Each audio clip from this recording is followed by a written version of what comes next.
Kanina, nagulat at napabilib ang lahat sa pilantik ng boses ni Ronnie. Ngayon, eto na ang last performance ng ating onstage auditions. At manggagaling ito sa isa pang Davaoenyo na may pagka-misteryoso ang buhay. Ako po si Gistoni Divino, 20 years old, ang rising star ng Davao. Isa po akong working scholar ng Ateneo de Davao University at nagtatrabaho po ako para po matustusan ko po yung pag-aaral ko. I do everything that will make you happy. Fourth year high school po ako noon nung marinig po ako ng isang pastor sa simbahan namin na kumakanta sa tabi lang po. I never thought that singing would change my life. I believe I can. At ngayon, nandito na po ako sa Rising Stars. Alam kong magiging simula po ito ng isa pang malaking pagbabago sa buhay ko, sa buhay ng pamilya ko po. Ito na po ang dashing balladeer ng Davao City, Gistoni Divino. When I was child, before life removes all innocence, Father would lift me high and dance with my mother and me, and then spin me around till I fell asleep. Then up the stairs he would carry me, and I knew for sure I was loved. If I could get another chance, another walk, another dance with him, I'll play a song that will never, ever end. How I love, love, love to dance with my Father again.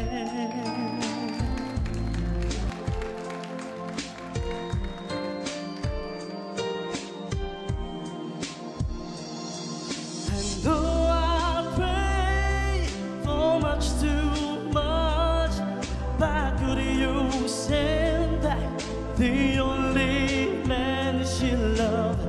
I know you don't do it usually, but the Lord, she's dying to dance with my Father again.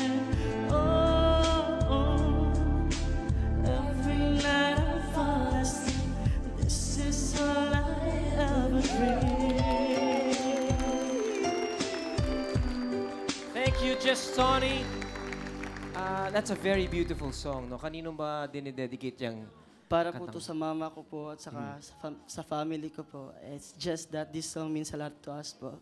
Alam mo, Gistoni, marami magaling kumanta, ano? Dami sa Pilipinas, magtapong ka ng barya sa EDSA, may tatamaan kang magaling kumanta. Ganun karami ang kumakanta sa Pinoy. Pero bihira yung kagaya mo kaya magtawid ng malinaw na mensahe. You know, this song is a song of pain, frustration, and question na walang kasagutan. And I was with you all the way. I loved. I know you were singing for your mom, and diba? It was so magical. I was transported to a different time, and I was listening to you. I know you were in pain. I felt that. There was a story behind. You might not tell me na kung ano yung kwento. I was with you. Painfully beautiful. Thank you po, thank you. Ay, si Mami umiiyak! Oo, Kuya Ogs. Mami, Medyo bakit? emotional si Mami. Oh. Ano hong mensahe po ninyo para po sa anak po ninyo? Ang mensahe po para sa anak ko, na proud ako sa iyo, Gistoni, Ton. Kahit anong mangyari, Ton, manalo man o matalo, nandito lang ako. Laging sumusuporta sa iyo. Ano ba nga, may pinagdaanan ka ba? Meron bang pinagdadaanan, pinaghuhugutan? Kaya yun ang napili mong kantahin? Yes po, para po to talaga sa papa ko po. Kasi po sa aming pamilya po, yung papa ko lang po talaga nagkakanta. And then he passed away last 2002 pa po. And then of all of my achievements, wala po yung papa ko. Pero this time po, I just want to share this stage with my father and then my family as well. Tapos na ang Final 7. Hirap na hirap ang ating mga judges dahil lahat sila magagaling. Lahat sila deserving. Pero tatlo lamang ang pwedeng pumasok. Eto na po ang makapigil hiningang resulta. Unang tatanggap ng balita ay ang Gen Stan popstar na si Avel Grace Mollies.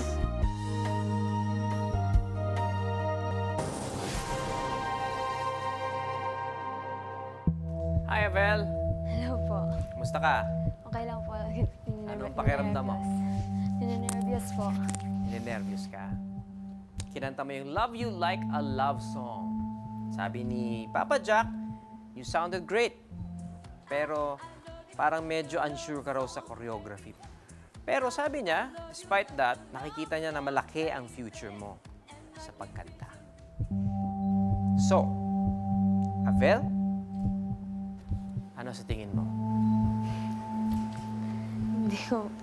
Hindi po ako nasa next round.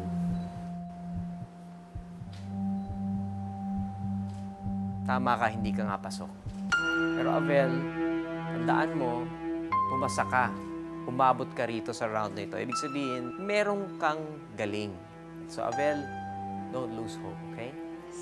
Continue singing. God bless you. Malungkot man sa resulta ng kasamahan sa Gen San, hoping for the best naman si Nikki Lou dumalagan.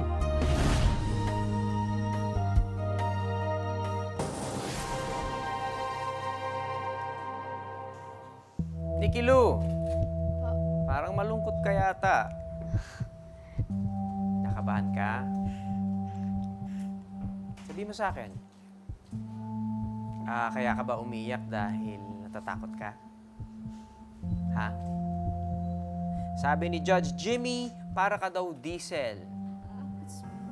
Diba? Kailangan mo na mag-init. So medyo nung una, unsure ka, pero nung narinig niya na yung kabuuan, talagang world class ka daw.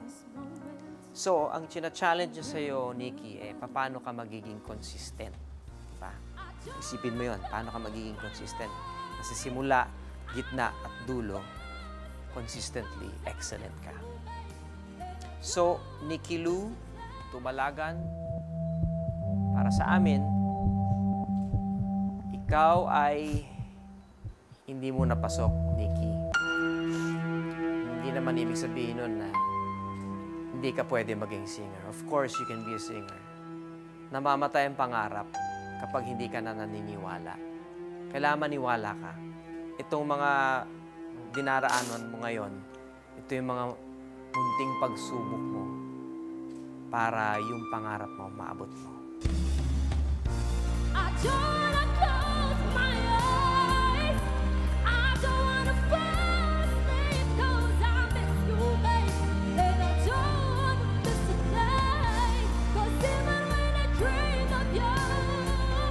Okay lang yan, Nick.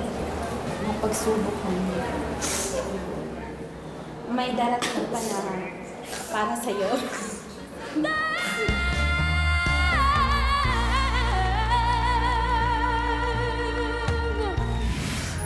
Bigo na ang dalawang dalagitan ng General Santos. Sunod na ang Batanggenyong si Lucas Nico Garcia.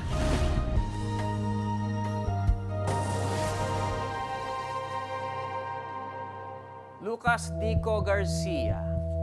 Kinanta mo yung anak? Opo. At medyo kakaiba yung pagkanta mo ng anak. Salamat po. Very dangerous. Sabi ni Judge Jimmy, kamukha mo raw siya. Hindi ko alam kung plus yun.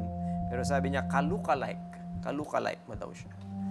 At yung katawan mo naman parang si Paulo Santos. At sabi niya, despite your age na 16 years old, you sounded like a pro. Parang experienced ka na. Salamat po. Well, Lucas Nico Garcia.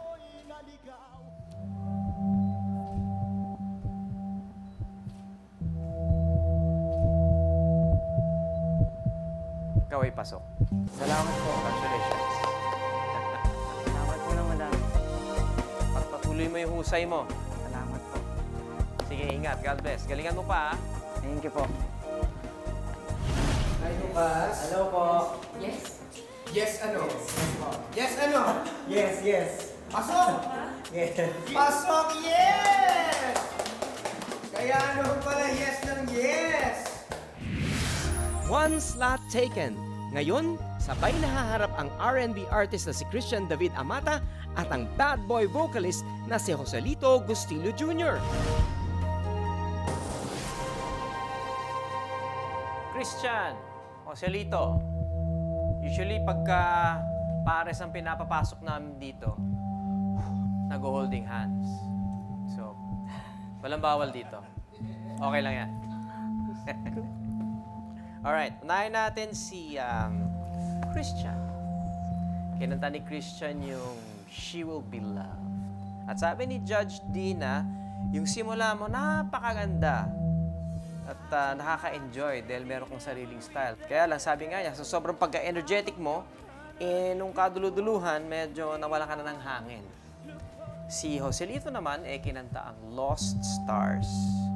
At sabi ni Papa Jack, nagpaka-safe ka dun sa agos ng kanta mo. At inaasahan niya na sana he wants to see more of you.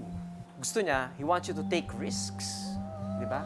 Just like you when you took risks sa sariling mong buhay. Diba? Pero sa tingin ninyong dalawa, sino kaya ang pasok? Ikaw kaya, Christian?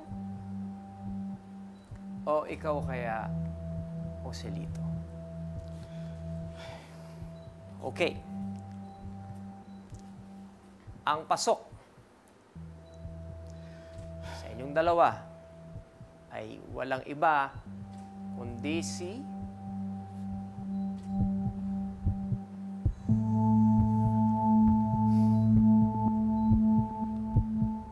pasok ay si Joselito. Thank you. Okay. Ito, sasabihin ko sa'yo, magaling ka. So, pagpatuloy mo lang yan, okay? Hindi ibig sabihin, hindi ka pumasa dito, hindi pa tapos, okay? Pagpatuloy mo lang yan. Alright. Joselito, God bless. Thank you po, thank you. Ingat. Ingat. Salamat po. Bromance. Go, bro. Be! Joselito and Christian, mga pare ko'y, anong balita? Masaya po para kay Joselito. Ayun siya po yung natanggap. Good luck sa'yo, Joselito. Susunod, 2 dabawenyo para sa huling spot ng Rising Stars. Sino ang titili sa tuwa? At sino ang luluha? Ang pasok sa inyo ay Kapit Pilipinas! Rise and shine! Rising Stars Philippines would like to thank Go Hotels, a place for everyone. Atrium Hotel, Center for Pop Music Philippines Incorporated. Bring out a star in your voice. Footworks Dance Studio, Trinoma Mall, Mary Pauline Salon, the Celebrity Salon. B Hotel, simplified living yet with elegance and exceptional service. Star Mall, Ozer Fitness Gym, train with passion. Chiaroscuro House of Art and Photography, and RMN Networks Marketing and Media Ventures.